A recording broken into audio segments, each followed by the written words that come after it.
2004's The Batman gave us an original villain who was literally built from the minds of Gotham's worst. Crafted by the nefarious Hugo Strange, this artificial intelligence was intended to be Batman's ultimate villain. And his name was D.A.V.E. But don't let that ordinary name fool you. If you imagine Batman's Rogues Gallery as a record collection, then D.A.V.E. is the greatest hits album. Every track is a classic, every beat borrowed, remixed, and then weaponized. Now that might sound like I'm knocking him, as if the writers couldn't come up with an idea of their own, so they just threw all the villains together to see what would stick, but that isn't the case, I promise.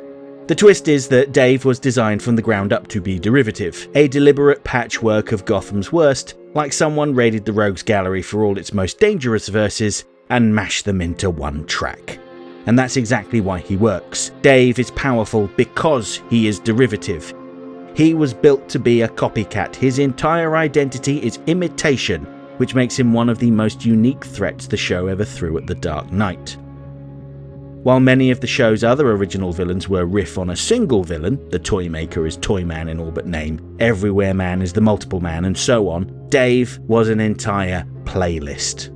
He was a mashup of multiple criminals fine-tuned to exploit Batman's every weakness.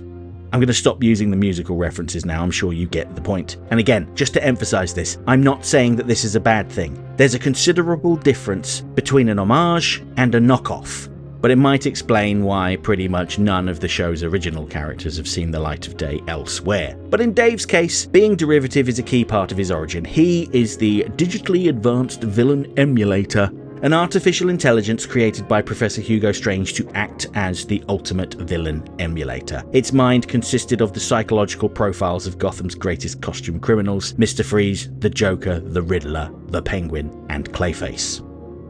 Professor Strange was supposed to be an ally of the police, using his study of the criminal mind to help fight crime, but in reality he was a mad scientist who was obsessed with Batman.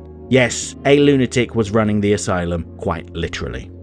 And D.A.V.E. was an instrument in pursuing his obsession. Strange had also included his own psychological profile in the digital soup that was D.A.V.E.'s psyche. While he was presented as the next generation in crime-fighting technology, that couldn't be further from the truth. He wasn't built to run hypotheticals or predict a supercriminal's next move. He could do those things, sure, but Hugo Strange built him to be the real deal, Batman's ultimate foe. And the key point is that D.A.V.E. was also insane. He didn't even realize that he was a computer program. Despite all of the evidence in front of him, he just could not comprehend it. Upon activation, D.A.V.E. showed that he could predict the villain's schemes, but he had a grander ambition. He almost immediately uploaded himself to the internet to escape, and the first thing he did was build a body for himself by taking over the machinery at a factory. Now, this isn't the first time that Batman has fought against robots or artificial intelligence. During the Silver Age of comics, Batman frequently fought against robots, including some that thought that they were either Batman or Robin. Likewise, the seminal Batman the Animated Series had their own AI villain with an equally daft acronym for a name: the Holographic Analytical Reciprocating Digital Computer, or H.A.R.D.A.C for short.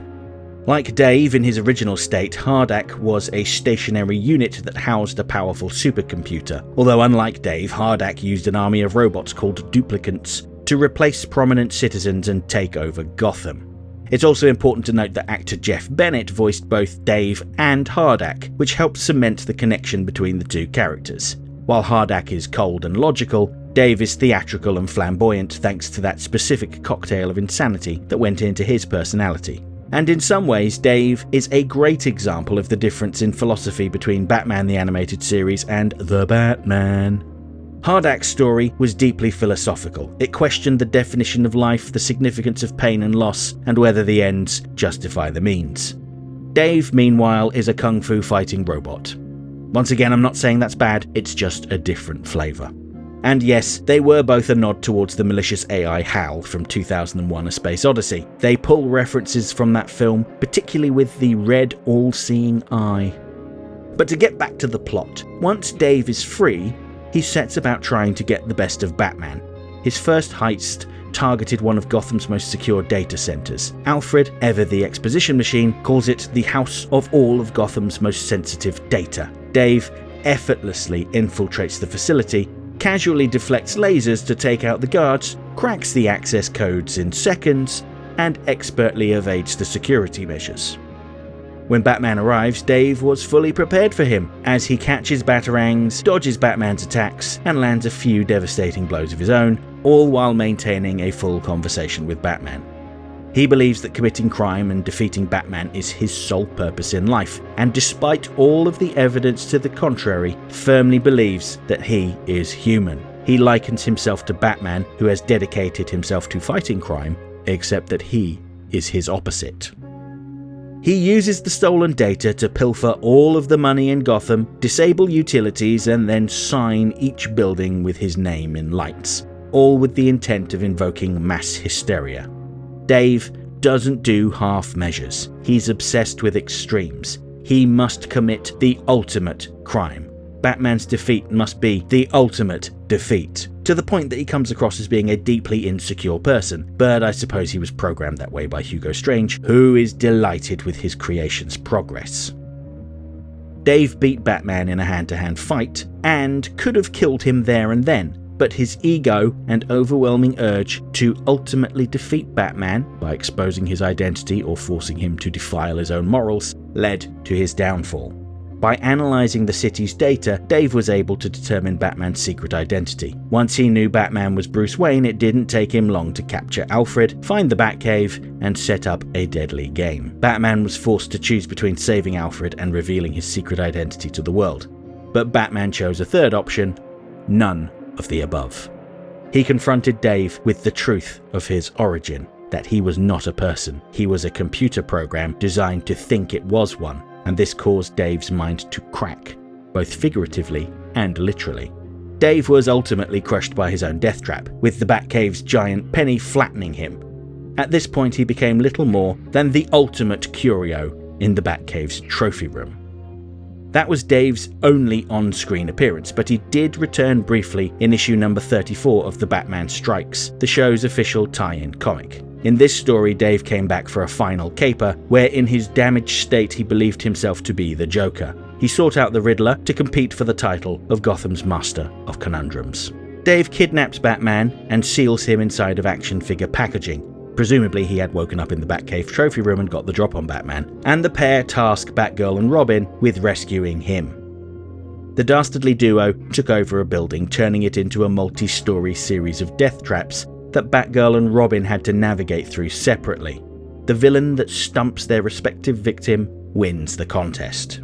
Unsurprisingly, both Batgirl and Robin made their way to the top floor. It's here that they found that Batman had already escaped, thanks to his captors focusing all of their attention on the contest. The Riddler and Dave are physically no match for the trio, and Dave is taken out with a taser, essentially returning him to where he was at the end of his episode, a pile of broken scrap metal. It's a fun enough story, but it's ultimately inconsequential. Like so many other The Batman originals, Dave has not appeared in the mainline comics, but there is a character that is quite similar to him, the character of Failsafe. Remember how Batman has a number of contingency plans in place for any Justice League member in case they go rogue? Well, Failsafe is his own countermeasure. He built the robot to be undefeatable and with only one purpose: defeating him. When the Penguin faked his own death and Batman was blamed, Failsafe was activated and would stop at nothing to take Batman out. As the story progressed, Failsafe became the host of Batman's split personality, the Batman of H.A.R.D.A.C. Please don't ask me to open that can of worms. And it essentially became an immortal, indestructible, and insane version of Batman. He's not exactly the same as Dave, but I feel like the similarities are significant enough to note. Who knows, maybe he was inspired by Dave, much in the same way that Dave was inspired by those that came before him. Regardless, I think that a neat way of summarising Dave is as Batman's ultimate greatest hits enemy. His mind contains the deranged psychological profiles of some of Gotham's greatest criminals. It's almost like he's a cocktail of Batman's rogues gallery. He's unpredictable, theatrical, and generally pretty brilliant in equal measure. Dave now rests in the Batcave as a strange artifact gathering dust. He was a machine that thought he was a man, a villain who nearly bested Batman. But now he's just another conversation starter, the kind of insane story that makes anyone who glimpses it marvel at just how unpredictable Batman's world can be. Okay, that's it for this week's essay. If you liked the video, don't forget to like, share, subscribe, leave a comment, tell all your friends about me. You know how YouTube works. If you really enjoyed the video and have the means, please consider making use of the thanks button to send a buck or two my way, because every little helps. I offer channel memberships for $1.99 a month. This will get you early access to my weekly video essay, priority responses to your comments, members-only videos, custom emojis, and an icon on your profile indicating that you're one of my people. And special thanks to my channel members. Everyone who was a member at the time of this video's creation is listed on the screen right now. If you want to see your name amongst all these wonderful people, join the channel now.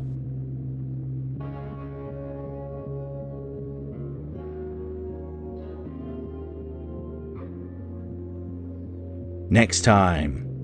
I'll be back on Friday to talk about a sad figure who wants nothing more than his father's love and respect, but he will never get it because his father is the ultimate evil in the universe. Yes, it's time to talk about the sad, savage brute Calibac. And next Monday, I want to go back to where it all began. The very first episode of Batman the Animated Series to air in most markets, The Cat and the Claw. I'll talk about the solid first part and the not so hot second part. Hope to see you then.